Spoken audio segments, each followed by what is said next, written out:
with that being said, the regular season continues for our Seattle Mariners, who had a rough kind of ending to their road trip. So let's take a look at that. Um, hmm, what is this? Oh, yes. So the Mariners finished out their opening series against the Minnesota Twins with a 0-4 loss. So a tough way to end the series against Minnesota there. No real player of the game. As you get shut out, it's hard to really look at anything positive from that. So they head from Minnesota down to Chicago. In Chicago, those first two games were terribly rainy. I know we know about rain here in Seattle, but it was terrible there in Chicago.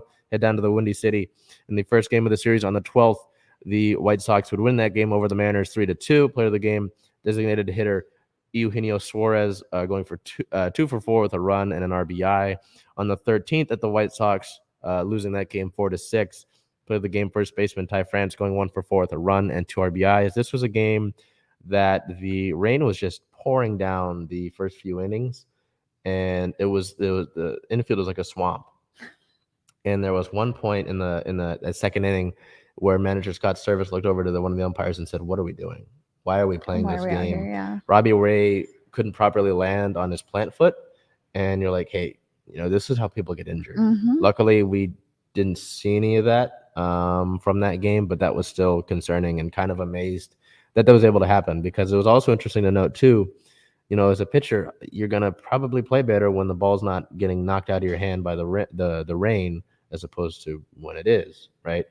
And he played a lot better once it wasn't pouring. But by then the damage had been done. Chicago had put a 4 spot up on the board, and you can see there, you lose by 2 runs, plays an impact in that game, and unfortunate that we even have to mention that, right?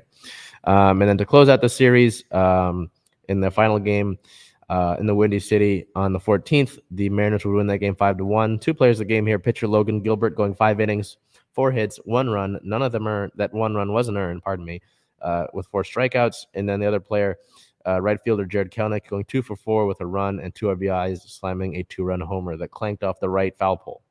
So we head down there to home opening day with a series against the Houston Astros, starting on the 15th.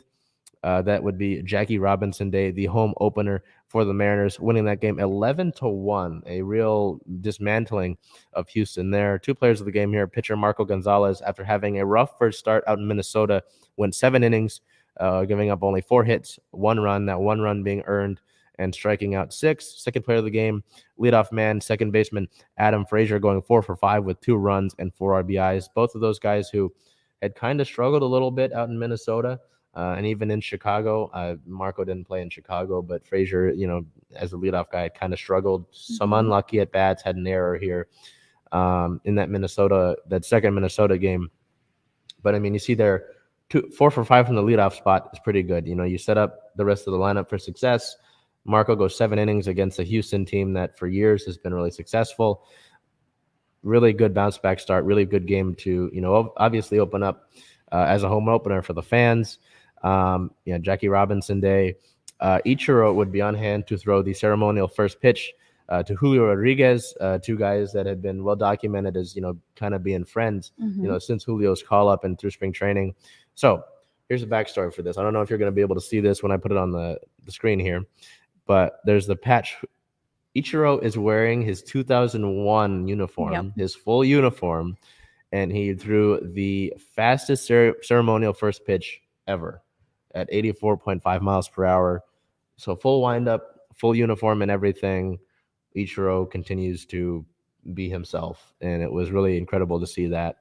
I didn't even think about it that it had gone that fast, but it's Ichiro, and that was really cool to see. So continuing with the scores here on the 16th versus the Astros, unfortunately losing that game 0-4. Again, get shut out. No players of the game there. And then April 17th versus the Astros to finish out the series on Sunday, winning that one 7-2. Mostly powered by first baseman Ty France, our player of the game there, going 2-for-4 with 2 runs and 3 RBIs. A middle of the game 3-run shot would really break this game open and help the Mariners complete the series win over the Astros. And so just a quick note before we continue over to players of the week. The Minnesota series is disappointing to lose that series, right? I would have liked to win it, given that second game, sure, but come back and win the third one. Couldn't do that.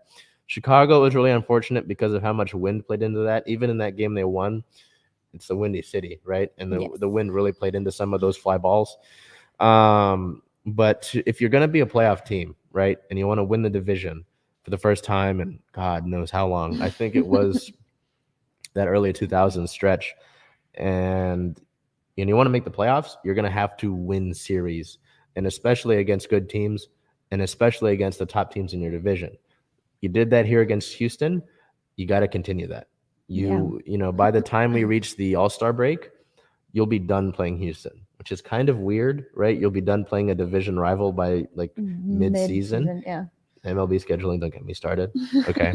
But you got to win series. It's fine to drop a game here, split a series here and there. That's fine. But if you want to make the playoffs and keep up with these other teams like Toronto, like these other teams that have also added in the offseason, you have to win series.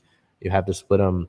And, especially against your divisional teams, Yeah. luckily, I think you win your first game against your divisional team. You can't fall into traps. Like you've got Texas here coming up next series, and I don't care if you drop one of them, just win the series. You win more than you lose, you're going to do well, right? So Yeah. that's that. As we head over to players of the week here, Bel, who did you? We're getting into the season here from where we started with this players of the week segment. So you went in direction. You went in a good direction with Ty France here. What did you see from Ty this week? Yeah, so you actually had him on the list of players of the game twice for this week, so that's a good sign. Ty France had 27 at bats, 7 hits, 3 runs, 1 double, 7 RBI, 14 total bases, a 3 BB, 0.259 average, 0.355 on bat percentage, 0.519 slugging percentage, and 0.873 on bat plus slugging percentage. And you went with my pick of last week. Yeah, so I guess we're kind of swapping in a way. Yeah. So yeah, JP. I mean, both of these guys, right? Both of these guys. I think we talked about it last week. Are really going to be really important to this lineup. I mean, obviously, you got to have success all the way down. You can't have too many guys that are under the Mendoza line in terms of batting average. You're going to need to. You can't have an offense like you did last year. Like the last few years in offense, the Mariners have been under like around the bottom of the league in like total batting average, which isn't good, right? I mean, if you want to make playoffs, last year was great. It was miraculous. You had all these comebacks. That's fine. But if you really want to make it the year like it's kind of been talked about, that's got to improve. And these two guys here have like really been catalysts of that. JP in 32 at bats, 11 hits, 5 runs, 3 doubles, 1 RBI, 14 total bases, 6 walks, unstolen base, a 355 batting average, a 500 on base percentage, a 452 slugging percentage, resulting in a 952 on base plus slugging. I mean, JP's not a power guy, but he's going to be a guy that gets on base, and you can see that here. It's relevant, and that 355 average. I mean, I don't know how sustainable that is, but as long as you can kind of keep it in that neighborhood, that's good from a guy that's going to be near the top of the lineup. Ty France hitting second normally, and is a guy that, I mean, he's not going to be pumping out 40 home runs, but he's a guy that is really just a fluid hitter and is a really like natural hitter. Yeah. And is a guy that last came in that Padres trade 2 years ago that keeps giving, and that's a whole other discussion. But yeah, these two guys, really big parts of the infield defensively, but also offensively, they've been producing as the season's begun. So I think you couldn't have gone wrong with either of these picks here. Agreed. So the unfortunate part of these segments is always injury news. We head over to injury news. On the 13th, relief pitcher Sergio Romo was placed on the injury list with a shoulder injury. Romo, just hit 800 appearances the other day, which is a nice accomplishment. I mean, 800 is a lot of games to be in, and that's just appearances, right? Not let alone like how many, I think 12, 13 years in the league. It's a lot. And hoping, we've already had injuries to this bullpen with Ken Giles going out and suffering a setback, Casey Sadler out for the year. So hoping that isn't too long of a stay on IL for Sergio, but also knowing that, as a guy that's really experienced and has won, I believe, 3 World Series titles, as long as he's still around the clubhouse, he'll be able to influence that locker room. So just, again, hoping that isn't too long of a stay. And then the other pretty significant one I mean, you look at that 7-2 win on Sunday, right? That came without outfielder Mitch Haniger, who was placed on the 16th on the COVID injury list, missing a minimum of 5 days. So that's kind of significant to look at. You know, a guy that had 40 home runs last year, I believe, and has a good amount of them already this year. You know, to be able to win the series against Houston without him for, I believe, at least one of the games, solid. But again, hoping for the same thing, that Haniger isn't out for a long period of time, and that those minimum of 5 days is all he needs. And that doesn't mean exposure. That means he tested positive. I'm pretty sure he tested positive. Yeah, and not to get into it too much, but that was an issue last year with the Mariners, is that not many of them were vaccinated. So that again plays into a whole role. And then I don't remember if we have to. I don't think we have to go into Toronto this year. We might have to, but if you're unvaccinated, you cannot play in Toronto. So I mean, you go on the reserve list, and then so that's just, again, I've gotten my booster. I think I'm eligible for my second. I get that taken care of. Big O and Trey Holiday talked about that a little bit. They touched on that this morning in the morning update show. So that's, again, update yourself, educate yourself on that. But yeah, so hoping that minimum of 5 days is all he needs. In team-related news, on the 13th, as a corresponding move to Sergio Romo being sent to the injury list, right-handed pitcher Matt Koch was recalled from AAA Tacoma as a responding move.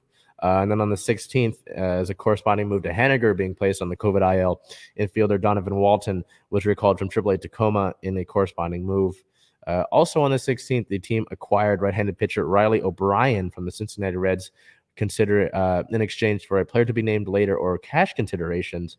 Considering that O'Brien was going to be designated for assignment, it probably won't be a valuable player to be named later, not like a high pick, obviously. But just a little note that O'Brien was born in Seattle, so kind of a little homecoming for him. Yeah. So congratulations to Riley O'Brien on that. As we head over to league notes, one major thing here that has sort of two sides to it. On the 12th of April, San Francisco Giants first base coach Antoine Richardson was ejected from the game. I believe they were playing the Padres for some comments that were made. Richardson stated that Padres third base coach Mike Schlitt, who was actually the St. Louis Cardinals coach last year, made some comments that Richardson stated felt reeked undertones of racism. Sort of respond to that. He, for lack of better words, he said mother trucker, called him, hey, get that mother trucker off the field. And Richardson kind of said, what did you just say to me? And the umpire ejected Richardson, which is kind of weird, that you would eject him who, hadn't said anything. Yes. And I know that Giants manager Gabe Kapler said we, totally trust Richardson's judgment. It's kind of weird that they would make that decision to eject him, but as it is. And I believe that the Schlitt and Richardson both talked about it in the game afterwards, but I don't know, kind of interesting behavior to look at. With that being said, what happened next would be historic, as the Giants' Alyssa Nakin became the first woman to coach on the field in an MLB game, as she took over as the first base coach in that game on Tuesday. So a historic barrier being broken, but kind of sucks that it was tied to a moment like that. Yeah. But still historic. I mean, we talked about Rachel Balkovich, I believe, last week, making some waves with the Tampa Bay Tarpons in the Yankee system. But also nice to see that Nakin here was able to make some history. Just unfortunate that it was tied to something like that. So we head over to what we're looking at this upcoming week for the Mariners. Two more. This is a long homestand. We got two more series here looking at this upcoming week. So the Mariners sit at a 5-5 record, third in the AL West currently, but 10 games into a 162 game season, not too worried about that. They will take on the Texas Rangers April 19th at 1:10, April 20th at 6:40, and then April 21st at 6:40 as well. And then April 22nd versus the KC Royals at 6:40, April 23rd versus the Royals at 6:10, and then April 24th versus the Royals at 1:10. So Again, we talked about winning series. Texas is a team that still has a lot of holes, so I'd like to get that taken care of. Again, drop one game, sure, but move on from it. Win the 2 games, win the series. That's what matters most. And then the Royals are a complicated group, and I'm not going to get too much into it because we got to get to our storm. But again, just stick with winning series and moving on from there. And then I want to make sure I made a gaffe on these start times. All of those games against the Rangers are 6:40 start times. So, not that April 19th game is on a 1:10. They're all 6:40. That's my apologies. With